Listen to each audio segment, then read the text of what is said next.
Welcome everybody, we're going to be doing a War of the Chosen tactical layer breakdown on how to play each mission, because during my Let's Play series, I thought I was very clear about how to move everyone, how to do everything, but apparently some people still have this issue where they still can't play the game properly, so we're going to be over-explaining everything about the tactical layer, and when I say over-explaining, I mean really over-explain. So, Gatecrasher is a mission where you start off with 4 XCOM soldiers. In War of the Chosen you get a rookie, but yeah, I mean a skirmisher, or whatever hero class you want.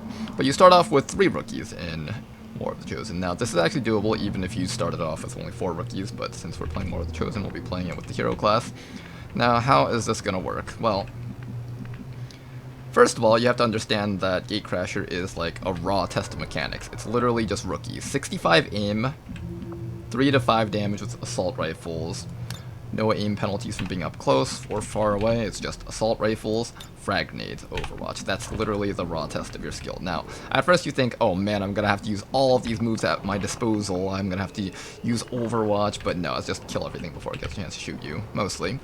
Now, there's going to be 3 pods on Gatecrasher. It's going to be Sectoid Trooper, which we found. There's going to be a Triple Trooper pod somewhere, and then the Officer Double Trooper pod. Now, the Officer Double Trooper is probably going to be the hardest one, followed by Sectoid Trooper, because there's just so much HP on these units. What we want to do is eliminate each pod one at a time. Now, the obvious numbers are, if you fight 2 pods at a time, that's extra bad, because now you have double the amount of HP as well as damage output coming towards your team, and your team can only output so much and take so much damage in terms of HP at a time. Now, what we're going to do first is use our concealment, figure out where everything is hiding, and then deal with it all. So let's figure out where everything is hiding. There's the Triple Trooper pod. I'm not as familiar with how War of the Chosen maps work, but generally you find the Triple Trooper pod first is what I used to think, but I guess it's slightly different. I prefer to use the 4 grenades on the Officer pod. That's one of the easiest ways to get rid of them without having to rely on RNG. At point blank range, your troopers basically get 85% accuracy, which is like 1 in 6.5 chance of missing, which is actually pretty high, so you have to acknowledge the risks that you take when you take your shots. So when you Overwatch from concealment, it's the exact same as if you're taking flank shots, except you don't get crit chance against it. So when you take a shot, now, I think I need to break down a little bit about how assault rifles are. Assault rifles are the worst weapon in the game. They do 3 to 5 damage, so they're not even guaranteed to kill these guys even if they connect. You can roll 3 damage, unlike the other heavier weapons like sniper rifles, shotguns, and cannons. Those all will guarantee a kill, but the assault rifle does not. So that is a little bit of RNG that you're going to have to play around with. Alright, we're going to attempt to kill the Officer first. Now, skirmishers are great in that they have a pretty good chance of eliminating certain types of targets. For example, officers. I hate these guys. Now, I personally think officers are actually one of the strongest units in the entire game on the enemy team. And you might be thinking, oh, but what about Archons, Andromedons, Mutons, all those other things? Yeah, they're pretty tough, but they don't show up on, the first mission when your guys, can die in one shot to them. Now, officers do 3 to 5 damage, and they have an inherent 10% crit chance. And that means in XCOM 2 numbers, 10% crit chance means anytime they point an attack at you, even if you're in full cover, there's a 10% chance that you just straight up die. So, anytime you take a shot from a unit that has crit chance in XCOM 2, because of the crit calculations, which I made a video on, so if you guys want to check out that video, you guys can. But basically what happens is, if they shoot at you, there's a 10% chance that you just get crit and die, even if you're in cover. So if you take shots from enemies at all that aren't basic troopers, you're pretty much making a misplay to some degree. Now, when you're in a situation like this, I guess I should have explained this first, you should kind of break it down as to what's going to happen. So in a turn, in War of the Chosen, I believe the pod that activated last will take their actions first. So how the turns will go is, this pod will go first, then this pod, then this pod, I think. I could be wrong about that. We'll see as the turn plays out. And what you have to realize is that the pod leader always goes first. So Sectoid will take his action. He'll probably summon a zombie or try to mind control me as long as I'm not flanked. If I am flanked, he'll shoot at me, so we want to make sure that we're not flanked to him. Then the other thing that's going to happen is these troopers will just shoot or Overwatch, so they'll just move around to any flanks if available, just shoot, stuff like that. Then afterwards, the officer will take a mark, then shoot, then these guys will move and shoot, and then these guys will also move and shoot. So that's the first thing you gotta understand. Now, try to play out, what I do is I kind of try to play out what will happen on my mind, especially when we're playing more difficult mods and the enemies can do more things. Try to play out what will happen in your mind, right? So we already went out over what would happen. Sectoid will do psionics as long as we're not flanked. These guys will shoot. So we're going to try and imagine all the enemies shooting at you and kind of think about the numbers, right? So 65% accuracy on these guys. Now, one thing to understand with these guys is that they don't actually have the aim bonuses that you do. So right now we have things like weapon range plus 11. We have things like good angle bonuses on certain targets in cover. Do I have a good angle on this guy? I don't think so. Well, I would have a good angle if I was at a better angle, but basically enemies don't get these bonuses. Because of how these guys don't actually have good aim, like even if they were right next to me, they'd still have 65 aim. So it's like a 1 out of 3 chance that these guys just straight up miss their shots, and they are guaranteed to do 3 damage. They're actually less than an XCOM rookie in terms of power. That's something to keep in mind. So if you're behind full cover, you got 45 defense, you have 65 aim, they basically have a 1 out of 5 chance to hit you, and it requires 2 shots to actually kill you. So generally, full cover is pretty safe. It's like, unless like 2 of them take shots at you, it's a 1 out of 25 chance that you die. It's pretty unlikely, and if it does happen, then part of XCOM is knowing that soldiers will die. Losses will happen. So if you have a soldier you really, really don't want to die, like a soldier you really like, try to make it so that like someone else is in half cover, so they'll focus fire on them instead, that kind of thing. Now, when you break down the situation, you have to realize what's most important to kill. So we killed the officer first because we know that he'll bring their hit chance from 20 up to like 30%. That's like a 1 out of 3 instead of 1 out of 5. So basically they take 2 less shots on average before they hit us, which is actually a very big deal. So getting rid of the officer, pretty big deal. Got rid of him. Now we just got to get rid of the remaining guys. Now, I try to look for enemies in clumps, so these 2 are in a clump. Grenade will take care of them pretty nicely.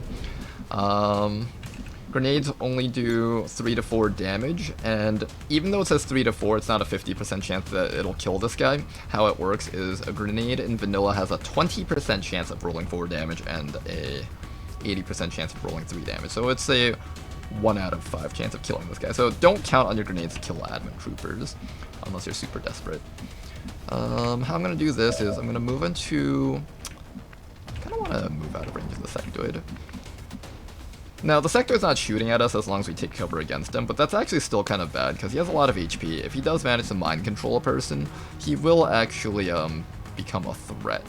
Although I guess if I throw a bunch of grenades on him, that will kill him, but I'm already using 1 grenade here, so we're going to have to count on a grenade to expose him and then land some shots.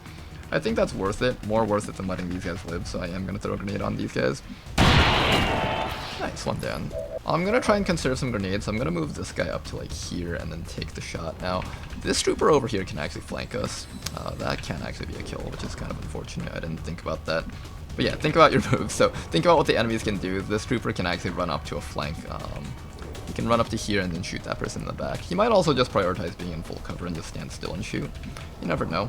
The other thing I mentioned was enemies don't get range bonuses. So me taking full cover back here versus taking full cover up here does not make any difference in his hit chance against us, so I might as well just run up here and just go for it. Now, the good thing about this type of cover is that it's double-sided cover, so it's got cover up here and here. It's pretty hard for them to flank me from this angle and this angle. And I find that a lot of times when people are making decisions, they try to make decisions which don't, like, make moves which don't ever let themselves get flanked. Don't get into that mindset. Decide on what you want to kill first, and then try to make sure that you have guaranteed ways of killing it. So, I don't have a guaranteed shot against him, but I do have another guy with a grenade. That'll be enough to kill him if I miss the shot. Alright, and we missed the shot, so now we have a grenade to kill him. And when you evaluate these things, evaluate them as if they were RNG also. The chances that you won't actually be able to reach that soldier with a grenade, even if you move back here. Like, if you want it to be really safe, you can measure it out, take out a ruler or something. I'm not going to do that. But there's all sorts of things that you could also consider RNG in this game. The chances that cover breaks down because of fire. The chances that when they shoot at me, this cover breaks. The chances that the car that I'm hiding behind will get lit on fire when they start shooting at it. That is all RNG that you should consider. You shouldn't just consider RNG as the numbers that are displayed to you. And there we go. See what this guy does. He is going to shoot at the half cover guy. He's going to miss. Good. You have around a 45% chance to hit the half cover guys. Alright, this guy does move up to the flank as expected. He does hit. Ouch. And now, Sectoid's turn. Okay, so these guys have been spotting first. Sectoid attempting a mind control. He does fail, which is really good for us. If he did succeed, we probably would have had much more casualties. die? Didn't die. Nice job. Not being dead is great. A lot of times, people in my YouTube videos will always go, "Oh, the entire turn would have changed if you didn't get that one lucky shot." No, that's not true at all. You see, the difference between me and the people that complain is that I make sure that even if I had failed that kill, I would have had a backup option. And we had plenty of backup options. We tried to get a kill. What do you guys think? You are rewarded disproportionately in this game for taking flanks, even if you're like disoriented or poisoned and have lowered accuracy, because how crit chance is calculated is I have a strict 40% chance of just killing him. Even if I only have 65% aim, it's not like a 30% chance to crit or anything like that, it's still a 40% chance to crit. So you might as well take all the crit flank shots that you can. You're very heavily rewarded for flanking in XCOM 2. You should think of HP as a resource that is best divided among your team. So damage is something you want to divide among your team. You don't want to just like keep everyone in full cover. Think about what they'll shoot at, right? Just like putting everyone in full cover right now would be useless. I know I hear a lot of people saying, "Oh, half cover is no cover, full cover is some cover." Like, that's stupid as fuck. Don't listen to that shit. Just try to distribute your damage. So sometimes you'll use half cover so that they'll shoot at the guys in half cover instead, hopefully. You might still shoot at the other guy. That would suck if you did, but there's nothing I can do about that. Well, Overwatch, the AI in vanilla tends to try to run Overwatches if possible, so if you don't have a good shot, you might as well Overwatch. Alright, Sectoid summoning a zombie. Next time we throw a grenade and kill him first. We'll focus fire him. If we miss all 3 of our shots, then so be it, someone dies. But the important thing to always realize is that you don't lose the campaign just because one soldier dies on Gatecrasher. And there we go, he does shoot at the guy in half cover. So even though this says 58% chance to hit, and that won't even get a kill if we regular hit, it's still a 40% chance of just straight up critting and killing. Take as many shots as we can. One of these rookies will probably die. We might as well run as far away from the zombie as we can. It probably won't make a difference. Someone will probably get shot down by that guy if we don't get him. This is where things get a little bit sticky. And now, don't forget, this is Gate. Oh, nice crit. And look at that. Rookies with 65 aim, still managing to crit the Sectoid to death. Now, if this guy survived, the zombie would have walked up to someone, nailed them in the face, they probably would have died. If we were extra unlucky, he would have also hit someone, and then 2 people would have been dead this round. I'd say a lot of people are like, "Oh man, Gatecrasher is so RNG." There is RNG in it. You could probably win like 9 out of every 10 times you do Gatecrasher. You'll probably lose like 1 out of 10, 1 out of 5 maybe. I haven't really done a strict check on that, but for the most part, if you find yourself restarting Gatecrasher like 5 times in a row, that just means you suck. No matter what, you'll always be exposed to risk. I think one of the biggest mistakes that people have in mindset for what makes a good commander is you don't take any risk. It's like this entire game is a game of risk. So the important thing is to realize is you have to take risks, but you hedge your risks. So what does that mean? Perhaps you're forced into a situation where you have to take some risks, just like this situation. But the difference is we don't make a move that'll end the campaign, or at least we try not to. If the Sectoid had managed to get the zombie up, and the zombie killed someone, and then the other guy killed someone and everyone panicked, then we might have lost, but this is the first mission in the campaign, it doesn't matter. What the fuck am I doing?! If there's a dot next to them, that means from where your mouse is hovering, you can see them. So if I'm behind this wall, they can't see me, but if I'm beyond this wall, they can see me. You can also look at these things down here, these little target preview icons. This is all in vanilla. People always ask me like, "Oh man, you have that gotcha again mod, isn't that cheating because it tells you everything?" It's like, no, it's literally the same thing as if I just looked at this stuff down here. I've touched upon this before in the past on my streams and in, I think, a couple of my videos, especially in Chimera Squad, but people have a really hard time accepting what RNG truly means. So a lot of times when we play a game, right, we think, "Oh man, I can do 70% of this guy's life." That's usually what they think of when they think of percentage. So the idea of, I have a 70% chance to hit this guy, that's something that people seem to have a really hard time grasping, because it's like, you see this in all sorts of games too, it's not just in XCOM. Like, for example, in competitive Pokemon play, people, when they do calculations, they'll be like, "Alright, my Alakazam has a 100% chance to kill Tyranitar when I attack him with Focus Blast," but that's not how it works. Focus Blast has a 70% hit chance. So in actuality, they have a 70% chance of killing Tyranitar with their Focus Blast. And when I look at these damage calculators in Pokemon, I'm like, you guys really should be factoring in the accuracy, but they don't.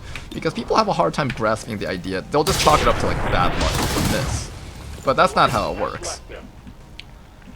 So the important thing is to realize is you have to take risks, but you hedge your risks. So if you find yourself restarting Gatecrasher like 5 times in a row, that will make a difference. Someone will probably get shot down by that guy if we don't get him. Like, if I miss that, I make sure I place myself in a position where I don't, like, bank my entire run on the 70%, and it's like, if I miss the 70%, I'm just dead. I think that's just very bad play. You should be hedging your probabilities in a way so that this is not what you're relying on. What the fuck am I doing?! Okay, so, one thing is the Lost don't have a lot of mobility. If you actually saw their numbers, their mobility is like 8, which is like super pathetic. It's like a flashbang soldier's level of mobility, so it really sucks. Now the thing is, you think, oh man, there's so many of them, they come in such large numbers. Well, you see, the thing is, they don't actually come in large numbers, okay? In XCOM, the threat of large numbers is that one soldier can generally deal with 1 or 2 advent soldiers, 2 in the late game, but 1 in the early game, and like 10 once you hit Master Sergeant. But the thing is, that is the threat of large numbers. When you have like a pod of, or like, not a pod, a group of 8 advent soldiers walking into you, you can only deal with like half of them with your team. The other half is just gonna wreck your team, they're gonna run over you. But with Lost, well, okay, we're using an assault rifle, so this doesn't count. But if I bring forward my sniper, where's my sniper? My sniper is capable of just clearing these things. Okay, guys, stop doing this thing where you do that. Okay. Alright, so we're capable of doing the thing where we kind of just wipe them all out in like, minus the fact that everyone here kind of sucks at shooting, you can see how like you can just wipe these things out very quickly. They're more of a time thing than anything else, and a way to inflate numbers to make the player feel like they're being really badass and to kill a bunch of enemies. But overall though, the Lost don't really actually do much beyond that. They do very minimal damage even if you miss, like, see, watch. We got super unlucky here. We managed to miss like 380, 90% shots. And even then, the consequences are going to be so minimal it doesn't even matter that much. The consequences for not dealing with Lost, unless it's higher damage than vanilla, I don't remember. Oh, cute. They didn't even attack! There you go! Look how shitty the Lost are. I consider action points basically the damage output of your units. Generally, one shot takes up 2 action points, so basically each one of your soldiers is like a damage output unit.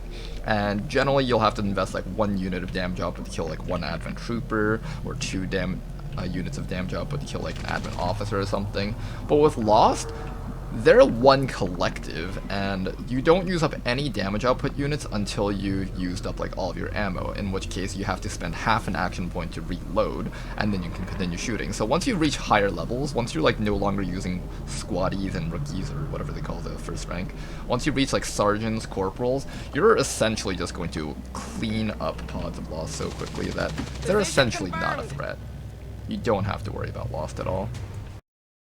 What the fuck am I doing?! Now the hard thing about this type of mission that a lot of people have is that they don't really gauge their time properly, and here's how you gauge your time, okay? Normally you're given like an actual turn counter. In this mission type you don't. Generally I believe Advent kills 1 unit a turn, or 1 unit every other turn. It's actually quite a bit of a difference. I should probably get that figured out. I think they kill 1 unit every turn, so you essentially have like 7 turns to deal with everything on the map and deal with any faceless. So that's one thing to keep in mind. It's a little bit different from your usual stuff. Now, you should just think about the Chosen as an extra enemy with extra HP bar, and that does make the missions a lot harder. But the other thing to realize is that the Chosen freeze the timer as soon as you encounter them, so it is actually in your best interest to get up to them as quickly as you can. I think I've seen this in behavior in the past before. I think when I was playing vanilla XCOM a bunch, how it works is like the leader fights XCOM and then the other stuff kills civilians or something, if I'm not mistaken. Now, when fighting the Chosen, I think one of the more important things to do is to not be as afraid about being flanked. Now, with the Hunters, it's slightly different. With the Hunter, you should be worried about getting flanked, but the thing about the Hunter is that he has like a free action grappling hook that goes super far. He pretty much can get a flank on us no matter where we are if he wanted to, so that's not as big of a deal to me still, but he definitely punishes you really hard if he manages to flank you. I think part of fighting the Chosen is that if you fight in too defensive of a position, if you take cover too often because you don't want to get shot, you want to be risk averse, you end up taking more damage because you're fighting a war of attrition, as opposed to if you just run up to him just like fucking shoot him in the face like that. And it's just like, yeah, shoot me back! See what's... Eat shit! Shoot me back! Shoot me back! Yeah, do it, I fucking dare you! I think being more aggressive against the Chosen and removing them from battle as quickly as you can, even if it's at the cost of a couple of soldiers, is much more valuable. I can Overwatch, but I don't have the Long Watch perk, and that's basically wasting my turn. I might as well take a 13% and possibly end the battle now. Nope. He can actually one-shot that guy in one hit, I think. But he wastes his action doing that instead. I find that the Chosen do that a lot instead of actually just shooting me. Later on, though, the Hunter does just, like, go full Ruthless mode and just fuck you up. He does. Oh, fuck, there's a Faceless! Alright, when you're on a roof against a Faceless, you know you're dead. You always die, especially if you're next to a vehicle. This is, like, extra death for that skirmisher. Rip. Now, with Faceless, what you should be doing is kiting them. So if you know that your damage output isn't enough to kill them, you shouldn't be, like, going all in on them. You should just do this. Run away. Faceless will never kill civilians, so a full dash away will generally keep you safe from a Faceless. And what we're going to do is we're going to run in opposite directions, see if we can get the... Actually, no, I think I want... Yeah, we want to run in opposite directions with a few of our groups, so we want one person to drag away the attention of one of the Faceless. But yeah, you can kill Faceless as long as you have, 3 people alive at the end of the mission will be enough to take care of the Faceless, generally. In fact, I think you can actually take out 2 Faceless with just 2 soldiers, actually, as long as one soldier has a high damage weapon. So what you can do is you can have one soldier with a with like a machine gun or a sniper rifle sitting in the back, and then the other soldier leading 2 Faceless around in a wild goose chase, and then as long as you're able to... It'll take a long time, but I think through all the misses and hits, you'll eventually be able to do enough to kill. I'm pretty certain that should be the case.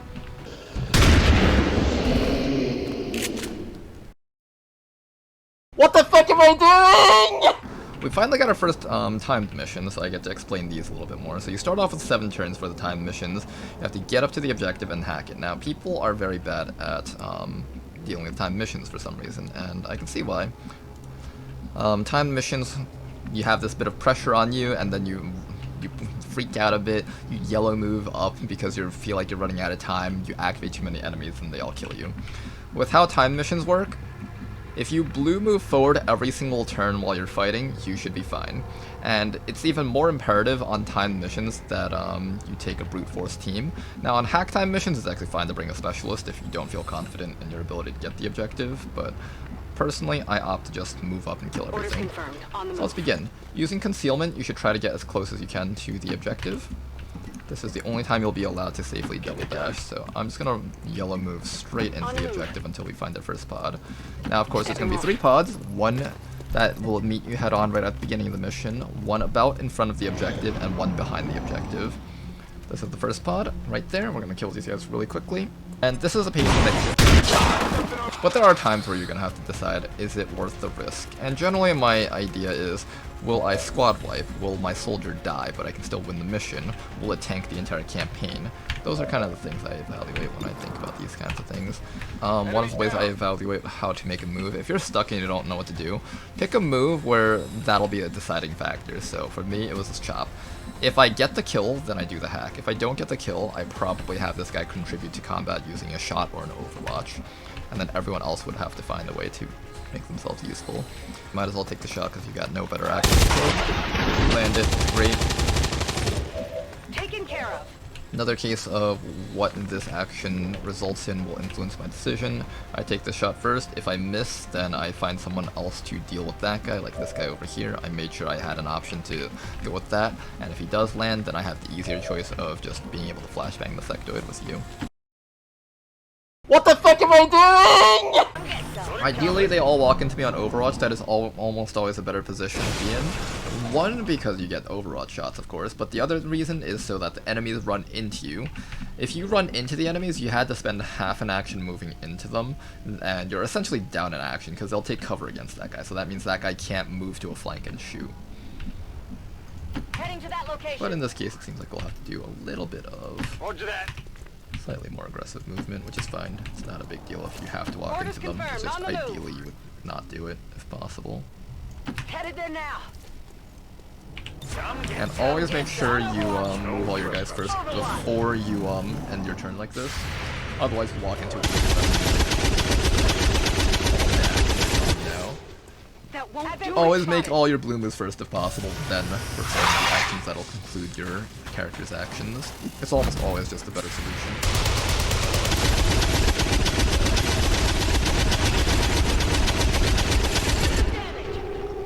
And here is a classic example of why it's always better for the enemies to walk into you. They're right next to me, I can kill them so easily now, look at this. Look at this, easiest kills of my life. They're just right there, we can walk up to them, grapple up to them, bring a shotgun up to them, they're dead, you know? So easy, look at that. Easiest kills ever, just like that. About when you see mechs, you should be making sure that you have mag weapons. If not, you need to do mag weapon research sooner. And it's better to just, like, not take detours when you're doing research. Just do the resistance comms, that's the necessary one.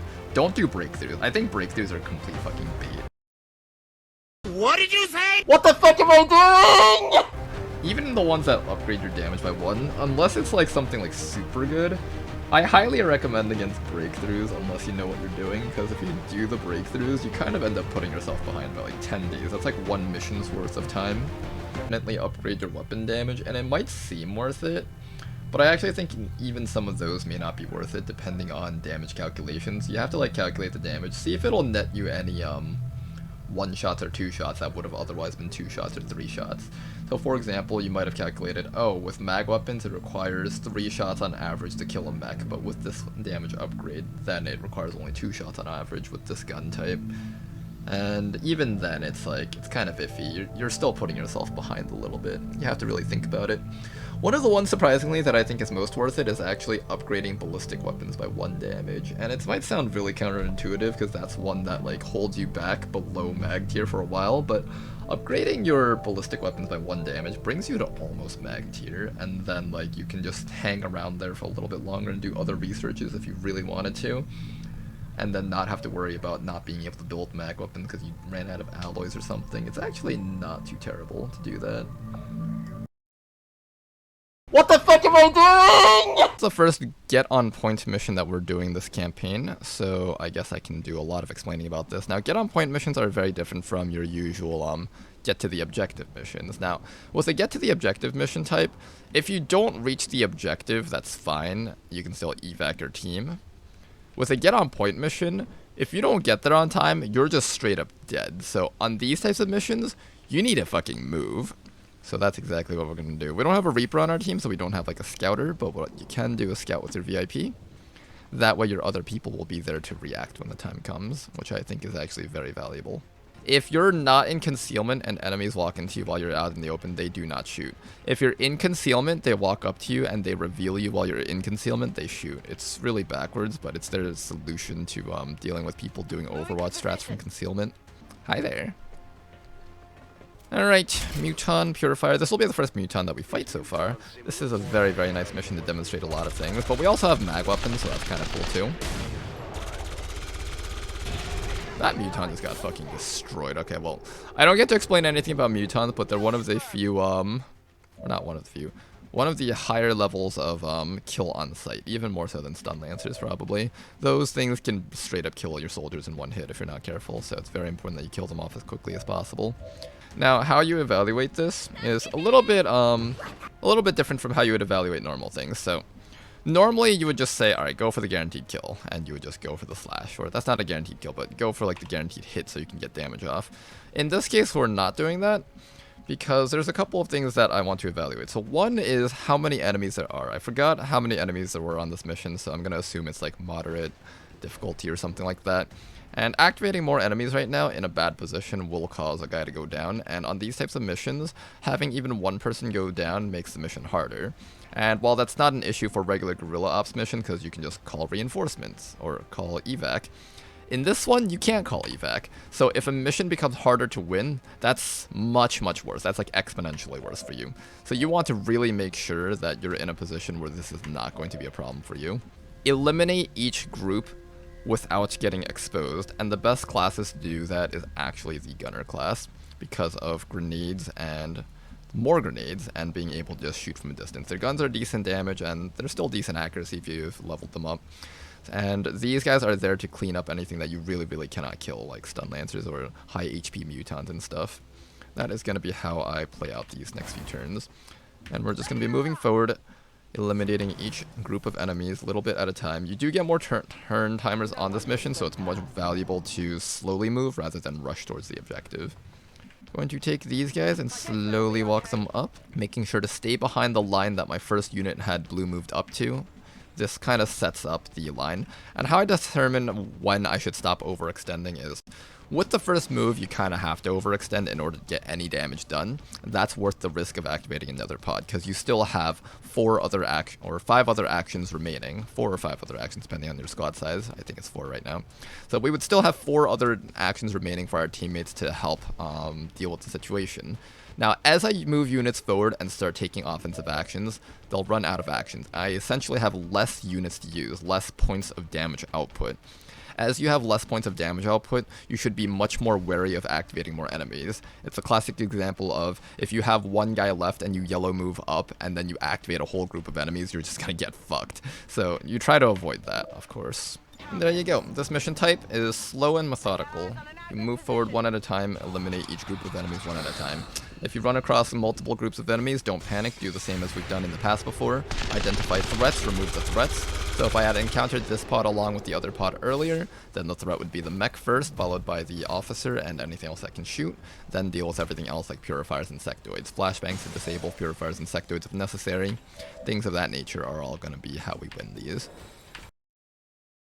What the fuck am I doing? Alright, the first thing we should be doing when there's an alien ruler on the mission is identifying where they are first, and then figuring out how to approach them. Now, the secret to dealing with an alien ruler is to spread out your team beforehand, and that's because they duplicate their actions based on how many times you've moved. So if you stand still and attack, they will get 1, 2, 3, 4, 5 actions. If everyone needs to move and attack, then 1 and then attack, that's 2 actions per person. Then they suddenly get 10 actions. That's super bad. So the important thing about alien rulers is to remember that the battle begins before it even starts. You should be standing still when you're fighting them. You should only be taking offensive actions or doing things like a sword chop, which gives them only 1 action. That should always be your top priority. If you're not certain if you could take on a group of enemies, fall backwards. Find things like big ledges, and when I say break sight, I mean like literally don't let them see you. So if even one of your soldiers sees the enemies, they'll know exactly where your team is, and they'll all focus fire on that one soldier. So don't take any offensive actions, even if you have a good one, and basically just run back. This is an XCOM 1 strat that applies to Long War 1, Long War 2, and every single turn-based tactics game out there, whether it's Fire Emblem, whatever, Final Fantasy, Advanced Tactics, if anyone even plays that anymore in this day and age. But yeah, you just run all the way back, break sight, make sure they can't reach you. They're just going to run right into you, and once they're in an easy to kill position, then you go for it. Basically, they waste an entire turn running up, possibly running into our overwatches. I've made sure that they had to double dash into our squad by doing this. We've eliminated a turn from these enemies. By doing this maneuver, we essentially stunned them and pulled them into us into a safe position where I don't have to worry about activating more enemies. It's incredibly powerful to be doing this. Now, with alien rulers, your goal should be to deplete 1/3 of their HP bar on every encounter as quickly as you can before they deal any actual damage. If you encounter them while there's other enemies on board, you might want to just throw an evac zone and run away. If he doesn't see how your people are moving, then it's fine, as long as they don't see how your people are moving. If you turn on the Alien Hunter mission, you can actually kill him on the first encounter if you play it really well. But that requires you to have all the Alien Ruler weapons and stuff. So if you have the Hunter's Axe, the Frost Bomb, as well as, what else was it? Fire, acid, and poison grenades. I ran like 3 grenadiers, ran a fire, poison, and acid grenade on all of them, and just threw all of them immediately on the first encounter after a frost bomb. That kills the alien ruler super quickly. If you have soldiers with blade storm, things of that nature, you'll also kill them really quickly. So there's that too. What the fuck am I doing? First enemy, so probably no chosen out there. If you guys have a lot of trouble with these supply extraction missions, I find that the only way you can actually have trouble with the supply extraction missions is if you get greedy. But you're allowed to just evac now. You only need to get one of these, unless they patch that. They might have considered that a bug, I don't know. But just grab one of these supplies and just evac, and it pretty much counts as a win. Moving out. Don't have to actually neutralize all enemy targets even though it says you have to. And there we go, we get full amounts of experience points for doing a full mission despite only getting one creep. I'm going. I think. In the past before. All XCOM operatives are secure. Firebrand is returning to base. Yep, mission accomplished, so I think that's a bug.